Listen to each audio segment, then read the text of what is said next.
Hello and welcome to Pickleball Therapy, the podcast dedicated to your pickleball improvement. Hope you're doing well out there and enjoying your day, week, or whatever is happening in your time frames. This week I'm going to shift gears a little bit. We've been talking a lot about our minds and how to deal with anxiety and how we feel out there. If you haven't checked those episodes out, highly recommend them to you. This week we're going to pivot back a little bit to some strategy, to some general concepts on strategy, and also in the riff I want to talk a little bit about how we can improve, what we need to do if we want to improve as pickleball players. Because remember, this is Pickleball Therapy, the podcast dedicated to your pickleball improvement. That is your mind, that is your body, and that is also how you approach the game. So we're going to pivot this week to a little bit more on strategy and things like that. And let us know what you think. Let us know what kind of podcast interests you. You can let us know in the show notes on this show, or you can send us an email. You send us an email at easiest one probably is Tony@wearepickleball.com or CJ@wearepickleball.com, and just let us know what's working for you with the podcast, what you'd like to hear more of, and we will do our best to get you that, because our objective at the end of the day is to help you become the best pickleball player you can be. Pickleball, like life, has inflection points. Those times when the light bulbs just go on and you see everything better. It's the same with pickleball. Sometimes those light bulbs will go on and you're going to play better. If you're ready to turn on the lights of pickleball, join us inside the Pickleball system. Class is open for registration. It's only a limited amount of time. I don't know when you're listening to the podcast, so I can't tell you exactly when, but it's pretty soon. I'm going to put a link below. Go to thepickleballsystem.com and join us for our next class. Let CJ and I show you how to turn on the lights. We'll see you in class. All right, let's talk about strategy. We're going to hit strategy this week, and we're going to talk about how the game is played, how the game lays out, help you understand the game a little better. And the idea here is this: think of it in terms of seeing the game, how you see the game. When I watch a match, or when CJ watches a match, watch our students play or watch someone on YouTube, we see it a certain way because we have been studying the game. We have been, applying ourselves to this craft, and so we've learned to see the game. And so see the game means, we're quicker to note either errors or positive or negatives, right? So an example would be, if we see a short returner serve, notice it right away, right? See that serve, you're like, that's going to be short. I'll take it a step further back. If we see a player standing too close to their baseline before they're getting ready to return serve, I'm already thinking short return to serve, probably. Not all the time, but probably.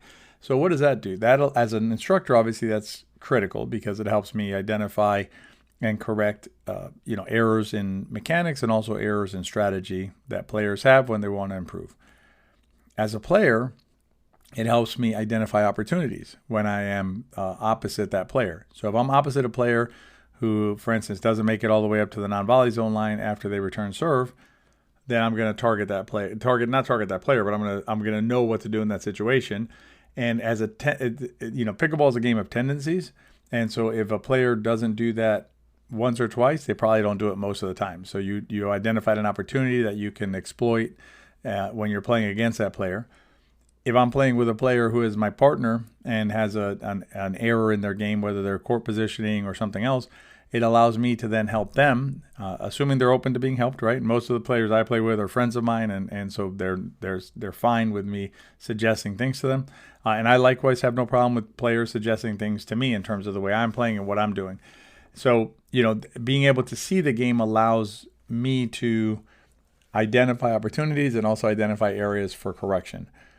And so one of the things that's really important for you to see the game properly is to understand the importance of the return side.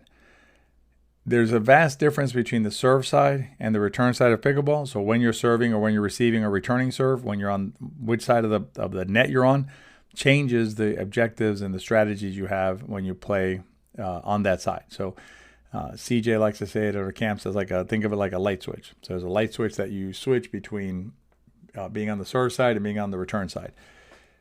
What I want to focus on today is the importance of the return side.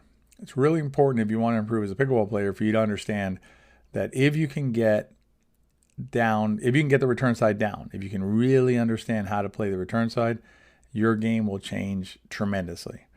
And the way to think about it is, the only time that you can score points is when you're serving, and the only time your opponent can score points is when you're returning. Stated a little bit differently, the only time that you can score points is when your opponents are returning, and the only time they can score points is when you are returning. So if you look at it as let's look at it in terms of being able to score points.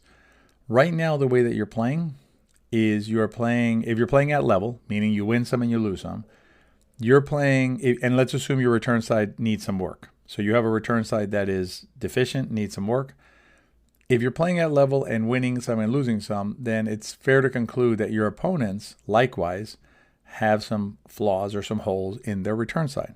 So what's happening is, when you play against those players, you're probably giving up or playing less than optimally, say, 4, 5, 6, 7 rallies, right, or points. So what that means is the other team really only has to work hard for 3 or 4 or 5 points in order to win. Right now, your opponent is doing the same thing, meaning you're giving up 4, 5, or 6. They're also giving up 4, 5, or 6 points per game. Now, how can we work towards improving our odds when we play that team? Well, one way we can do that, and frankly the easiest way we can do it, is improving our return side. If we improve our return side, we will reduce the number of points that we give away, the number of points that we don't play optimally on the return side.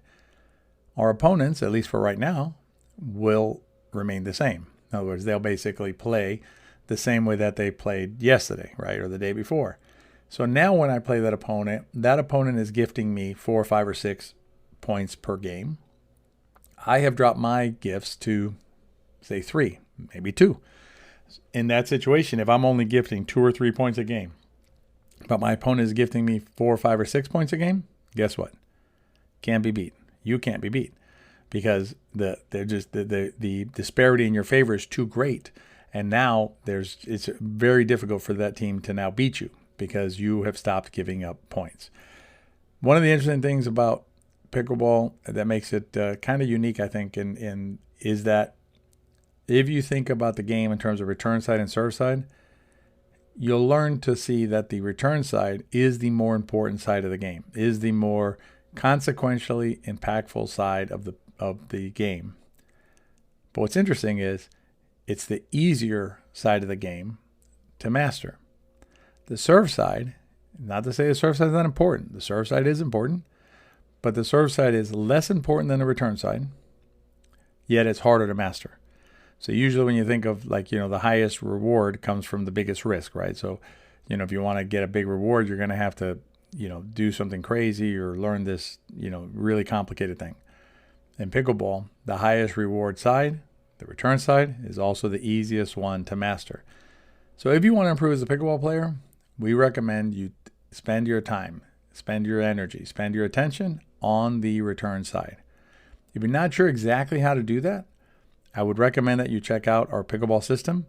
The pickleball system has an entire returner serve wellness check. It walks you through step by step. You'll also learn some of the mechanical parts that you need if you really want to improve. Because if, let's say that you understand I need to hit this shot when I'm on the return side. This is what I want to hit. But you don't know how to hit it or you don't hit it consistently.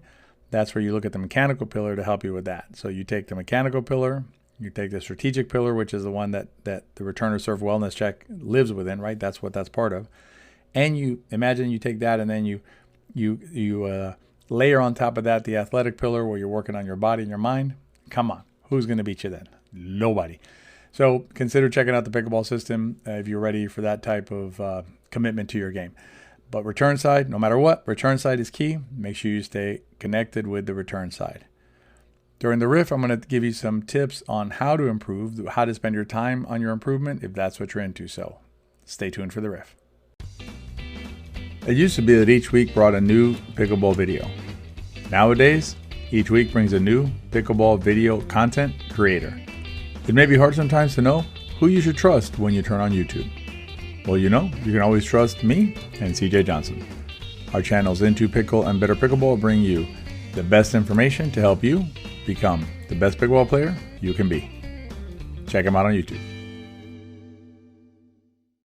if you're listening to this podcast, it's fair to expect or predict that you are a player that's interested in improving as a player, right? You want to know more about the game. You want to understand the game better. You want to maybe work a little bit on your mind. So what I wanted to do is give you some tips, or really a big tip, on how to improve your mechanics, how to improve the mechanical part of your game. By mechanical, we're talking about here is how to hit the ball. So it's literally the mechanics of how you get the ball to go from your side of the net to the other side of the net along a trajectory that you have chosen for that shot. So how do you improve there? How do you improve on the mechanical side? What I want you to understand is it is very difficult and very slow to try and improve your mechanics, to try and improve your shots by simply playing pickleball. Now, I want to be clear about this. I want to be 100% clear about this. No one is saying that you cannot play pickleball or that you're a bad player or a bad person if what you want to do is play pickleball. That is perfectly fine if that is your choice. That is what makes you happy, then play pickleball. But what you need to understand is that if you want to improve some shots, if you want to work on some part of the game that has to do with shot mechanics, playing alone is not going to do the trick. You're going to want to add some practice into your game. And practice does not have to be super complicated. Practice doesn't have to be 3 hours, at a session or things like that. You can start your practices as simple as getting to the courts a few minutes early and asking somebody to just hit with you for a few minutes. We don't recommend using the term practice or drilling. When you ask somebody new like that or cold, ask them whether they'll hit a couple of balls at you. I'm working on this. Do you mind hitting a few balls with me? Most of the time you'll get, yeah, absolutely, let's go do it. Very rarely will you get turned down. If you go out there and say, would you like to drill with me? That's a different question. So go out there for a few minutes, hit a couple of balls around. You can also do a ton of work on a court by yourself with a bucket of balls, and bucket of 20 balls. And a court, you're good to go. It can even be a tennis court. That works fine. You can use a wall. Wall is a fantastic way of drilling. You can also do ghost drills or mirror drills. As I mentioned earlier, if you're not really sure how to do this, in the pickleball system, we have a bunch of drills and things like that to get you going. But drilling is a really helpful way for you to work on your mechanics. The quote that we like is a quote from the master of martial arts, Bruce Lee. And he said, I do not fear the fighter who has practiced 10,000 kicks one time. I fear the fighter who has practiced one kick 10,000 times. The key, if you want to get good at something, is repetition. Get that muscle memory grooved, and you'll hit the ball. It'll just become second nature, and that's what you're looking for. And once you master that stroke or that mechanic, then you can add a different stroke or a different mechanic, including footwork and things like that. One at a time, work on it, get better, and you'll see improvement when you step out on the pickleball court. I hope you enjoyed the podcast this week. If you enjoyed the podcast, please give it a rating, share it with your friends. Remember, if you enjoyed the podcast, they probably will too. Have a great week, and we'll see you next time.